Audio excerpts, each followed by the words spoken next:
एकावडे ट्रस्टचा रानभाजी स्पर्धेतून आरोग्याचा जागर, दीपाली वंजारे प्रथम क्रमांकाच्या मानकरी। आधुनिक आणि झपाट्याने बदलणाऱ्या जीवनशैलीत पारंपरिक आहार आणि रानभाज्यांचे महत्त्व नव्या पिढीला समजावे, त्यांच्यात आरोग्यविषयक जागरूकता निर्माण व्हावी या सामाजिक उद्देशाने राधानगरी येथील कैलासवासी रेवताबाई एकावडे चॅरिटेबल ट्रस्टच्या वतीनं रानभाजी स्पर्धा विद्यामंदिर बनाचीवाडी येथे मोठ्या उत्साहात पार पडली। या उपक्रमात सुमारे 80हून अधिक स्पर्धकांनी भाग घेतला।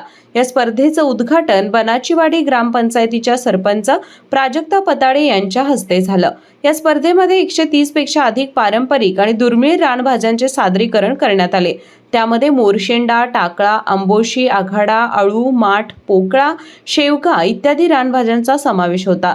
या भाज्या केवळ चविष्टच नव्हे तर औषधी गुणधर्मांनी परिपूर्ण असून ग्रामीण समाजाच्या आरोग्याचा कणा ठरलेल्या आहेत। कार्यक्रमात रानभाज्यांचे पोषण मूल्य, औषधी उपयोग आणि पर्यावरणीय संवर्धन या अनुषंगाने सामाजिक कार्यकर्ते जयवंत पताडे, प्राध्यापक संतोष मधाळे आणि मुख्याध्यापिका चावरे यांनी मार्गदर्शन केलं।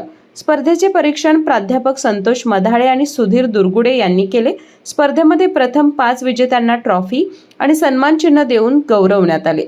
या कार्यक्रमास ग्रामविकास अधिकारी स्वप्नील चौगले, ट्रस्टचे संस्थापक अध्यक्ष प्रल्हाद एकावडे, लता एकावडे, प्रसाद एकावडे, प्रणित एकावडे, वृषाली एकावडे तसेच शिक्षक वृंद, विद्यार्थी आणि ग्रामस्थ मोठ्या संख्येने उपस्थित होते। कार्यक्रमाचे सूत्रसंचालन विश्वास आरडे यांनी तर आभार वृषाली एकावडे यांनी मानले।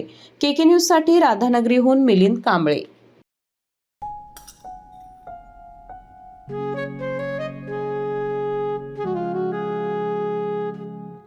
बाबा, आज येताना बासुंदी घेऊन या ना।